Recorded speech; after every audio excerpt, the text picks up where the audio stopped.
जाती है, हमें अपनी तकाज़े अपनी सोच फिक्र जो है वो चेंज करनी पड़ती है। जहाँ तक आर्ट का तल्लक है तो आर्ट सीखने से आता है, आर्ट ऐसे नहीं आ जाता।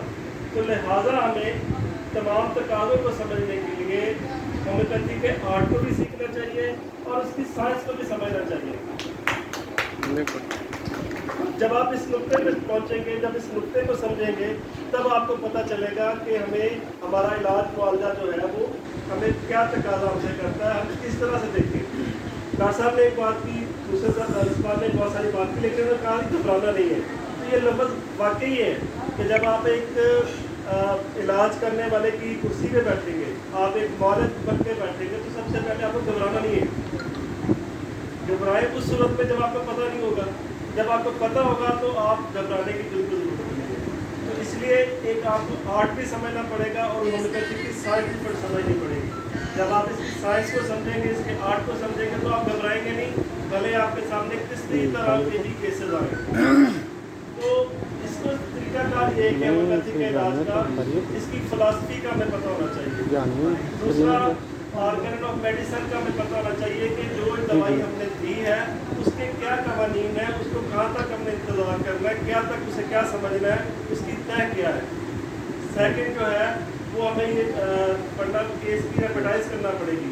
ये 3-4 रूल्स जो है वो हमें करने पड़ेंगे, सीखने पड़ेंगे। उसके बाद जो सबसे अहम इशू है वो है केस टेकिंग का।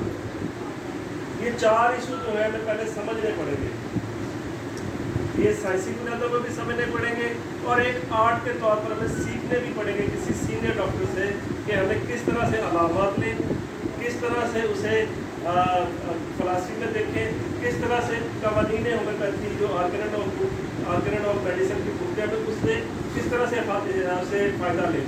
तो ये हमें सीखना पड़ेंगे। साइंस हमें बताएगी कि हमें किस तरह से मरीज़ को लेके चलना है, इसके बाद इसके अलामात में कौन सी चेंजेस आ सकती हैं, ये हमें साइंस बताएगी। ये सारी चीज़ें, बुनियादी चीज़ों का जब तक हमें पता नहीं होगा तब तक हम आगे कैसे कदम उठाएंगे।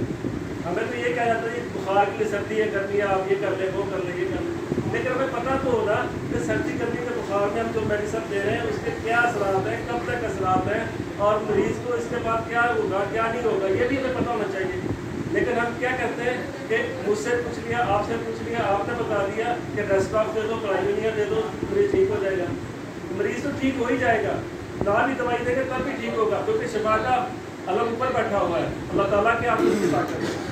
लेकिन जो बात समझ में की है कि प्राइवेनिया देने के बाद, रेस्टॉक्स देने के बाद, एक्रोलाइट देने के बाद मरीज़ की बॉडी पे कैसे असरात मुरतब होंगे वो हमें समझना पड़ेंगे। जब तक हमें वो असरात का नहीं पता होगा हम कैसे कह सकते हैं कि मरीज़ शिफा की तरफ जा रहा है। तो ये है साइंस बताएगी हमें। आर्ट जो कहता है वो ये कहता है कि आप इसको मरीज़ की कौन सी अलामत पर नज़र रखें, किस अलामत पे आप इसको जाएं। फिलॉसफी हमें ये बताती है कि इसके देने के बाद आपने क्या करना है। मज़ीद कवानीन होम्योपैथी की बुक कहती है कि इसके बाद आपने किस कवानीन को देखना, किस तरह से मरीज़ के साथ हमदर्दी से पेश आना है, कौन कौन सी अलामत को आपने पिक करना है। तो ये हो गया हमारा जदीद और होम्योपैथी के तकाज़ों के मुताबिक एक इल्म हासिल करने का ज़रिया। अब आगे चलते हैं। हमारी जो घबराहट जहाँ शुरू होती है वो ये शुरू होती है कि जब हमारे पास मरीज़ आके टेस्टों की बुक अपने सामने रखता है, अपनी फाइल सामने रखता है, तो हमारे होश उड़ जाते हैं कि अब ये मरीज़ में लिम्फोसाइट्स पड़े हुए, पैरासाइट्स पड़े हुए, प्रोटीन आ रही है पेशेंट में, या कोई पेशेंट में मतलब कि कोई अंदरूनी इन्फ्लेमेशन का कोई इजहार करता हुआ हमारे सामने आके फाइलें रखता है, तो हमारे होश उड़ जाते हैं कि हम इससे क्या बात करें। अब आप भले गांव में बैठे या शहर में बैठे हुए दोस्त हैं, तो आपके पास जब मरीज़ आता है तो वो पहले नेट से सर्च करके आता है, अपनी बीमारियां, अपनी अलामत सर्च करके आता है। और हम क्या करते हैं, हम पसीना साफ करते हैं, वो जी नहीं जी ये नहीं होता, इतना नहीं होता। हमारे पास ऑथेंटिकेटेड गुफ्तगू नहीं है। पहली बात तो ये जदीद तकाज़े तो हमसे ये तकाज़े कर रहे हैं कि जब पेशेंट आपके पास आ रहा है तो आपके पास मुकम्मल मालूमात होनी चाहिए, उसे सेटिस्फाई करने का आपको इल्म होना चाहिए। ये मैंने फिर वही बात आ जाती है कि साइंस और आर्ट हमें सिखाता है, साइंस हमें समझाती है। ये दो चीज़ें आपके पल्ले होनी चाहिए। आप अगर एक मॉलेज की कुर्सी में बैठे हो, आप समझते हो कि मैं हज़ारों रुपये कमाऊँ, कमाए जा सकते हैं, लाखों कमाए जा सकते हैं। अल्हम्दुलिल्लाह मैं लाखों कमाता हूँ एक दिन में, लाखों कमा के मैंने चेक किया अपने आप। लेकिन ये बात है कि आपको अपनी पावर होनी चाहिए। اس کو سمجھنے کے لیے آپ کو علم بڑھانا چاہیے، آپ کو ان چیزوں پر آگاہی جانے کے لیے آپ کو علم بڑھانا چاہیے۔ ہماری جو ہومیوپیتھی کی سائنس ہے یہ 100 سال ایڈوانس ہمارے پاس آ گئی ہے، یہ ڈائنامک سائنس ہے، اس کو سمجھنے کی ضرورت ہے، اس کے آرٹ کو سمجھنے کی ضرورت ہے، دلچسپی لینی پڑے گی، باتوں سے بات نہیں بنے گی، دلچسپی لینی پڑے گی، عشق کرنا پڑے گا اس سے۔ جتنا بھی آپ عشق کی اسے پروان چڑھاتے جائیں گے اتنا عشق کی رموز آپ کے ہاتھوں میں آتی جائے گی۔ اب آپ کے سامنے ایک کیس رکھتا ہوں میں ایک ابتدا کی شکل میں تاکہ آپ کے حوصلہ بڑھے آپ میں۔ ایک بچہ میرے پاس آیا، انتہائی سیریس حالت میں تھا، حالت الرفع میں اگر کہہ لیں تو زیادہ ہوگا۔ میں نے اسے پہلے اٹھانے کی کوشش کی لیکن وہ بندہ رو پڑا، کہنے لگا کہ جی ڈاکٹر صاحب اسی غریب اسی کتنے گئی سارے کو پیسے ہوتے اسی لاہور چاہیے، ملتان چاہیے، کسی اور پاس نہ چاہیے۔ بچہ تقریباً 2 سال کا تھا۔ میں نے کہا کہ پیسوں کی ضرورت ہے تو بھائی پیسے لے لو، پیسوں سے زندگیاں بچتی ہیں تو بھائی جتنے پیسے کہوں میں دے دیتا ہوں آپ کو، آپ اس کا اور جگہ علاج کروا۔ لیکن وہ کسی ریفرنس سے میرے پاس آیا تھا، میں نے اس لیے ریفیوز کیا کہ ظاہر ہے کہ ایسی پوزیشن میں بچہ ہو تو زیادہ سیریس ہو تو کوشش یہ ہوتی ہے کہ اسے آپ ہاسپٹلائز کرتے ہیں یا زیادہ ایمرجنسی کسی کے بھیج دیں۔ لیکن جب وہ مایوس تھا اتنا تو میں نے کہا اچھا آپ ایسا کرو اس کی والدہ کو لے آؤ کرتے ہیں کچھ۔ میں نے 2-3 گھنٹے ٹائم ان سے لے لیا اپنی اسٹڈی کے لیے۔ جیسے میں نے ڈاکٹر صاحب نے بتایا کہ کسی سے مشورہ کرنے میں کوئی آد نہیں، کسی کو علم سیکھنے میں کوئی آد نہیں۔ انہوں نے جب میرے پاس سامنے ڈھیروں رپورٹیں رکھی،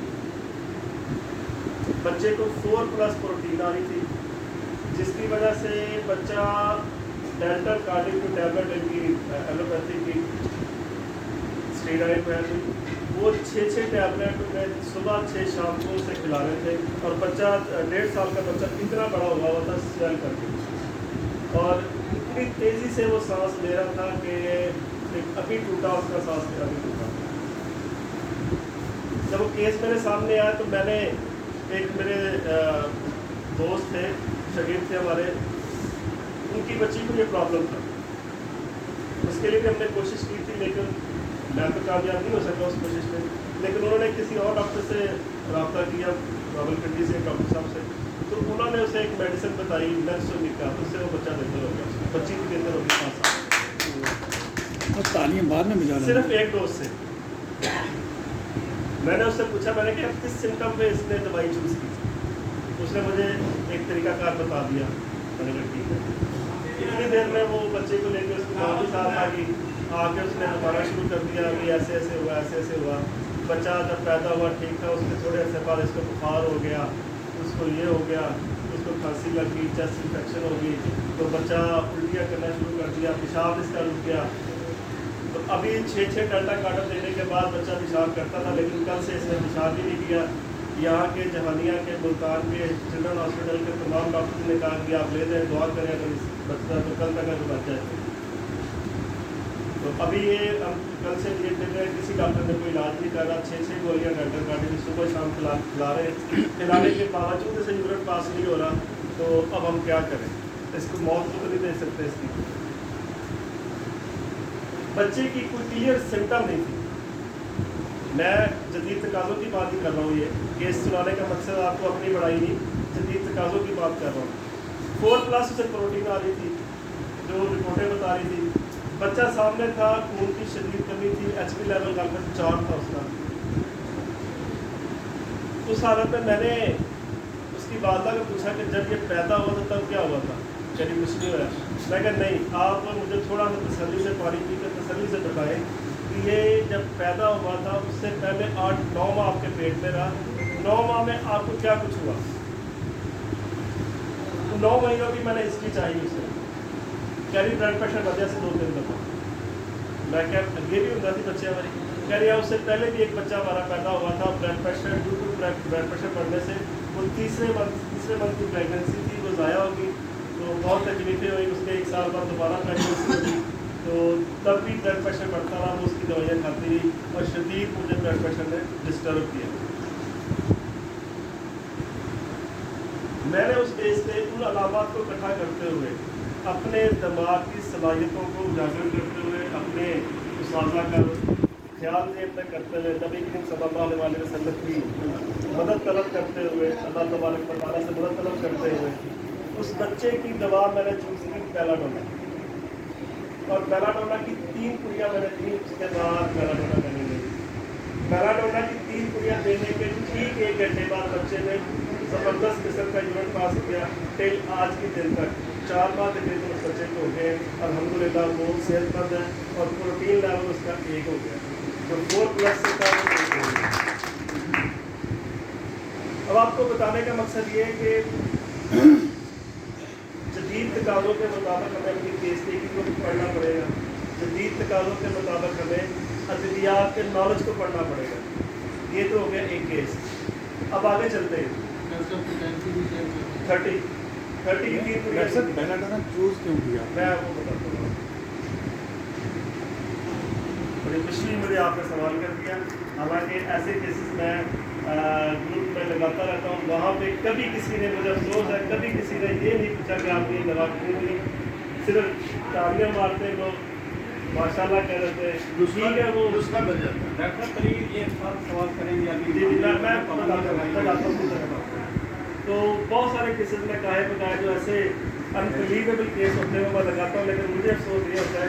कल डॉक्टर इसाम साहब से बात करी थी बाहुतों वालों से, तो मुझे अफसोस होता है कि मतलब मुझसे ये नहीं पूछता कि आपने दवा क्यों सिलेक्ट की, क्यों आपने दवाई ली, कैसे किया, कैसे नहीं किया, ये सवाल नहीं करते, बस दवाई पूछते वो मदद करते। पर अब हम अद्वियात की इल्म की तरफ अगर आए तो हमारी बहुत सारी अद्वियात हमें जदीद तकाज़ों की तरफ रहनुमाई करती है। हालिया सीज़न में जो जदीद मौसम चल रहा है, इस मौसम में अगर आप बुखार की बात कर रहे हैं तो इन बुखारों में सबसे ज़्यादा जो आजकल अटैक्स चल रहे हैं वो टाइफाइड और मलेरिया के। टाइफाइड और मलेरिया के जो अटैक्स चल रहे हैं, इसमें जो सबसे बेहतरीन दवा है वो है चाइना सल्फ, जेलिनियम सल्फ। 2-3 नाम तक तलफ़्फ़ुज़ में गलती हो सकती है, इसकी मदद करता हूँ। तो जेलिनियम सल्फ को अगर आप पढ़ें तो ये आपके प्लेटलेट्स बेहतर करती है, ये आपके WBCs बेहतर करती है, ये आपके RBCs बेहतर करती है, जिसकी हमें टेंशन होती है, जिससे हमें पसीने आते हैं। आप इल्म को उस तरह से हासिल करें जैसे कि तकाज़े उसकी तरफ चले आप, तो आपके लिए राहें जो है वो खुलती जाती है। अब होता क्या, इस तरह जो बुखार होते हैं, सर्दी भी लगती है आजकल के बुखार में, गर्मी भी लगती है। लेबॉरेटरी रिपोर्ट्स की तरफ अगर जाए तो लोग मलेरिया टेस्ट करवा के आते हैं, अपने पास टाइफाइड टेस्ट करवा के आते हैं, तो फ़ौरन से पहले आपकी जो मलेरिया सप्रेस है, जो मलेरिया की अलामात है, उसके लोग मलेरिया ऑफ दे देते हैं, वो भी ठीक है, कंट्रोल है। लेकिन उनसे बढ़कर जो आपके प्लेटलेट्स बेहतर करती है, जो आजकल शदीद कमजोरी में आपकी जो अलामात पैदा होती है, WBCs में कमी हो जाती है, ये उसकी बेसिक कारण मलेरिया है।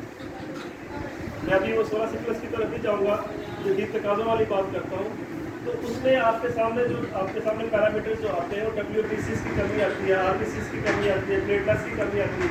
तो उनके लिए आपके लिए सिर्फ एक मेडिसिन आपको बता रहा हूँ मैं कि चाइना सल्फ, जेलिनियम सल्फ जो है उसको आप स्टडी करें, उसमें आपके लिए बेहतरीन चीज़ें हैं। और मज़े की बात बताऊँ कि मलेरियल अटैक के बाद, मलेरिया जैसे अलामात के बाद लोगों के किडनी फेल होते हैं, और 70-80% लोगों के किडनी फेलियर की वजह जो है वो मलेरियल इफेक्ट्स होते हैं।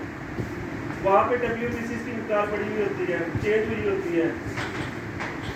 स्टीरॉइड की वजह से वहाँ पे अगर आप उसकी हिस्ट्री पे देखते हो कि मलेरिया बुखार को देखें तो आपको जेलिनियम सल्फ जो है उसके तमाम पैरामीटर्स को जो है नॉर्मल करती नजर आएगी। लेकिन क्या है वो ये है कि हम कहते हैं कि एक पुड़िया देने के बाद, खुराक देने के बाद 2 घंटे बाद हमें रिजल्ट आ जाए, ऐसा नहीं होता। आप कोई सा भी ट्रीटमेंट उठा के देख लें, उसके एक तरीकाकार है। उस ट्रीटमेंट के बाद आपको जो उसके खराब तरफ होंगे जिसम बॉडी में, वो आपके सामने आते जाएंगे। वो तब आएंगे जब आपने फिलॉसफी पढ़ी हुई होगी, तब आएंगे जब आपने आर्गेनम ऑफ मेडिसिन पढ़ी हुई होगी। लिहाजा इन रूल्स को हमें कभी भी नहीं छोड़ना पड़ेगा। किसी भी तरीका इलाज में उसके बेसिक कवानीन जो है वो बड़े अहम होते हैं। हमारे जो होम्योपैथी के कवानीन है वो शायद ही कोई उसे समझता हो। मेरा ख्याल में अगर मैं एक नॉलेजफुल बात करता हूँ, जो इस वक्त हमारे पास जो किताब है जिसे हम कानून होम्योपैथी कहते हैं। डॉक्टर सैमुअल हानेमन की आखिरी किताब लिखी हुई कानून होम्योपैथी पे, आर्गन ऑफ मेडिसन। उसकी मैं शिके पूछूँ, कवानीन पूछूँ तो शायद चांद इसके अलावा शायद किसी को ये भी ना पता हो उसके कवानीन कितने हैं। 291 कवानीन है उसके। 291 कवानीन हमें याद करना कोई मुश्किल नहीं है। जैसे हम ट्रैफिक के कवानीन फॉलो करते हैं, रोज़मर्रा की ज़िंदगी के कवानीन हम जैसे फॉलो करते हैं, इसी तरह जो हम काम कर रहे हैं, जिससे हम रिज़्क कमा रहे हैं, उसको बढ़ाने के लिए, उसकी बेहतरी के लिए, अपने नॉलेज को बेहतर करने के लिए उन कवानीन को जानना मांगेंगे तो मुश्किल बात नहीं है। अगर उन कवानीन को अगर समझ कर प्रैक्टिस करेंगे तो इंशाल्लाह ताला कामयाबी आपके कदम चुनेगी। अल्हम्दुलिल्लाह पिछले 2 माह से मैं एक ब्रिगेडियर डॉक्टर की कुर्सी पे बैठ के पेशेंट देखता हूँ, उसकी खड़ा करके। तो सिर्फ इसी नॉलेज की बिना पर मैं अपने उस्ताद कराम को सलाम पेश करता हूँ कि जिन्होंने मुझे